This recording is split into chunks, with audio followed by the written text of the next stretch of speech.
This week's Super League news then, go into a massive story, one of the biggest to grace the Super League in news. DCE, Daly Cherry Evans, signs for Hull FC.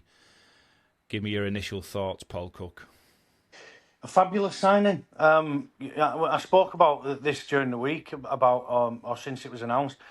What are the biggest signings for Super League when you consider Daly Cherry Evans was the captain of Queensland in 2025 series win over New South Wales.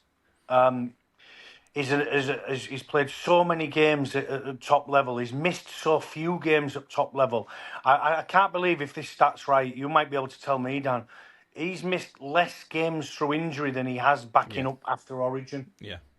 And a player that just breeds culture, and which is something Hull FC desperately need, and a player that obviously Steve McNamara's had dealings with.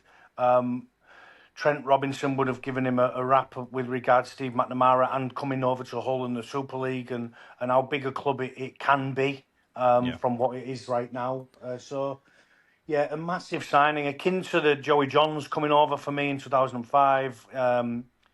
Trent Barrett came over to Wigan in the early 2000s. I'm not sure whether there's been many bigger since then. So no, this is a huge transfer coup, not just for Hull FC, but for the Super League in general. For me personally, absolutely phenomenal signing. I would imagine some of the hate that's coming from fans is jealousy. I would imagine, because he's still that good. His performance proved that last week against the Panthers. We've already mentioned as well that he was in contention of returning to the Queensland team this season before Sam Walker was picked, purely because Tommy Dearden was injured. The one other thing I'll mention on it as well, give it a little bit of backstory on it. I was awake at midnight editing the last week's podcast, so I was awake when the news broke. So obviously I did my own post, put it out. There was a lot of backlash from Hull FC fans of signing him. Can you give us an insight on why a lot of the fan base were against it? I know he's 37. Is that the reason why? Because they see 37. It's 37. It's because of his age and because the club's been burned in the last 18 months over players that have come in of a certain age and not played enough football. So, listen, you can say they can have their own opinions on it. Anybody can have. Listen, no opinion's wrong, by the way. No. The proof will be in the pudding next year when Daly Cherry Evans comes in, and with the amount of games he plays or doesn't play, and the amount of money he's earning or doesn't earn because he's not playing, but more so the culture off the field. I don't think that can be denied in terms of it doesn't matter what he's earning and how many games he plays. If the young kids at the club understand what it takes to be a professional player and how to behave as a professional player from some of the stuff you hear coming out of the club, then that leaves a lasting legacy in akin to Stephen Kearney in 2005. Yeah, which is still spoken about to this day, and we're 21 years on, and the club still, and the players that played under him, and the coaching staff in the interim head coach Andy Last still speaks about the legacy Steve left at the club 21 years ago. And if Daly Cherry Evans comes in and does just that, then it's a success for me. It is. On the evening of doing that post, I got absolutely hammered by Hull FC fans. So thank you for that. Take it with a pinch of salt, mate. Some of them will be dressed up as they'll be red and white, dressed up in black and white clothing, a sheep in wolf's clothing. No, I think they should at least, I understand with the injury part, but we've just touched on his injury record is phenomenal, especially for his age, because he looks after him very, very, very well. Looks after himself very well.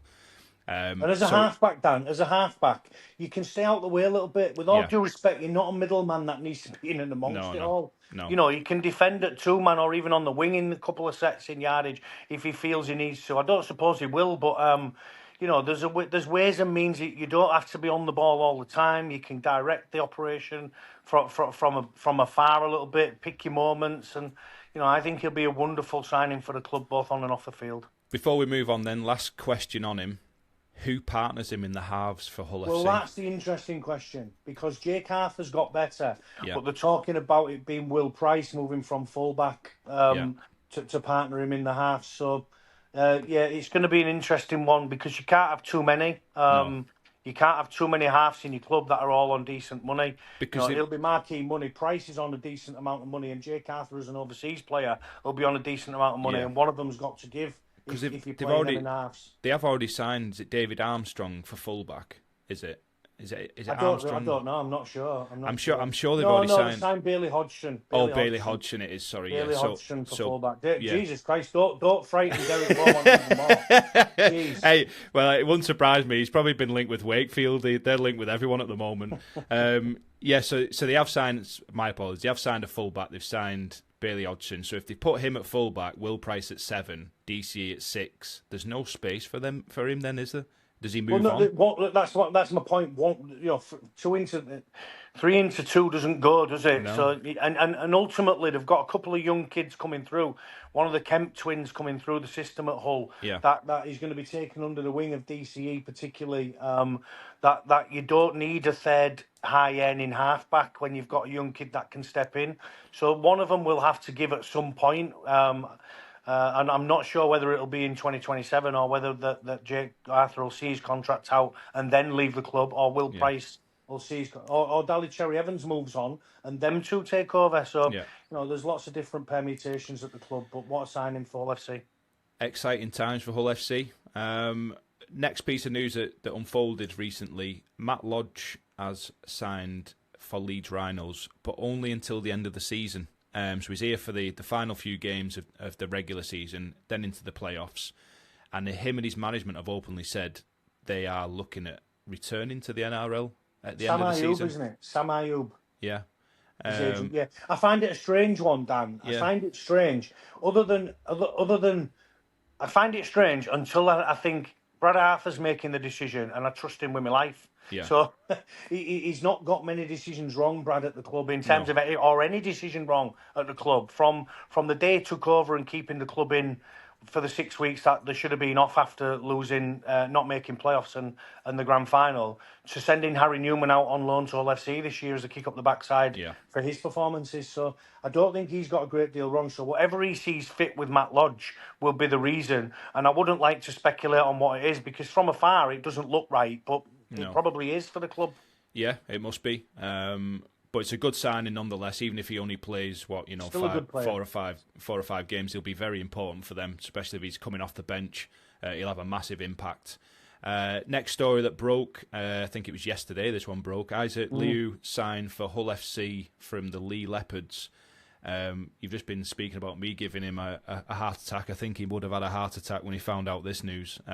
Big signing, another big signing of Hull FC, heading in the right direction, it seems. A 12-month contract, so maybe the club's learning in with regards middles coming into the club on 12-month deals.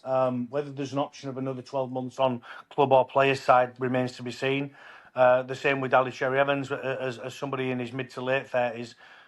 Louis comes in. I didn't realise, Dan, and this is my bad, he's won 3 premierships. Yeah.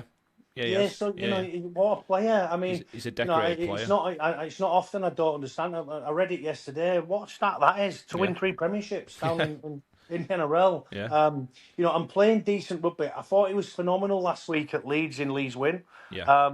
Kept moving his feet late on. Again, someone that's going to come in and teach young players how to be a rugby league player and how to win premierships and grand finals. Because you do notice when he's not in that Leopards side, you notice that he's not there. Yeah. If he's been out banned or injuries or whatever it may be, you do notice. I think it's another shrewd piece of new business for the Hull FC side. I think he'll be a fantastic signing for Hull. The next piece of news was an odd one. Amir Burra has gone to Catalans. Alex da Costa's come back from Catalan to Hull. So it's basically like a player swap. Who's got the better deal here? I'm not sure. I've watched Amir Burra this year, and some of the time, he was one that has took a shortcut the other week where he rips the ball out. He throws the ball into someone at the ruck. I'm not sure whether what Catalan are seeing or what Hull are seeing in Da Costa. What I will say is, if either of them throw me the ball the way they throw it sometimes, I'd chuck it back at them. Chuck it back at them, because the service has got to be better. If you're in that, and listen, I was blessed with Richard Swain for 4 years, so and before that, Dean Treaster and Lee Jackson. So I played with some wonderful nines that fired service. Ben Fisher at Hull KR as well. So I was very blessed with the ball where I wanted it, when I wanted it. from some wonderful nines. But if you can't pass the ball from the deck as a 9 and spiral a pass from 9 accurately, then you can have it back as a ball player because you're taking time off me as a half. So, I think Steve McNamara understands what he wants from his 9. Maybe that's he wants to play more off his first receiver, Daly Cherry-Evans, Arthur, Daly Cherry-Evans and Price, or whether he wants to play through Isaac Louis at 13. Not sure what's happening with John Asiata, so that'll be interesting. As for Catalan, I think Lipovic has gone out this week as well to another Super League club. John Cartwright needs to know what's happening with some of their players at the club, that whether they're going to be retained. He certainly made some inroads with Jesse Arthurs coming into the club as a centre for Fartape. So it's interesting to see how both squads shape up. Hull FC are shaping up okay right now. The player swap. As for which team have got the best end of the deal, I'll reserve judgment until I see both squads next year. Yeah. There's not much to add on that really, because I do like both players, I do. But Amir Burry, what he's always striked me as, he's very small in stature, height-wise. He doesn't look like a natural 9 to me. He's a running 9 for me. Yeah. Defensively, Alric de Costa's probably a bit better. So he's a bigger body, isn't he? So maybe that's what maybe like you said, maybe that's what the Hull club and Steve McNamara's looking at, that they want someone in bigger stature in the middle. I don't know, but we'll wait and see how it unfolds. Next piece of news that broke this week: James Bentley signed a 3-year deal with the Bradford Bulls.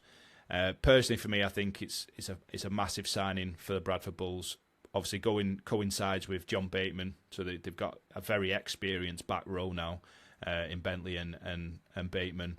It was reported that the Wolves were only willing to give him a 1-year deal, so maybe that's what's got him over the line, the fact that it's a 3-year deal. Do you like this one, Bentley to Bradford? Job security for Bentley's probably the important factor, isn't it, in terms of for more than 1 year. I can understand why Warrington have only offered him 12 months, because when you talk about players who are akin to penalties and cards, then one of the first names that crops up is James Bentley. And I spoke with James after the Bradford game the other week where Warrington beat Bradford. Yeah. I was on it with Sky, and I've got a soft spot for James because I think he's a good kid.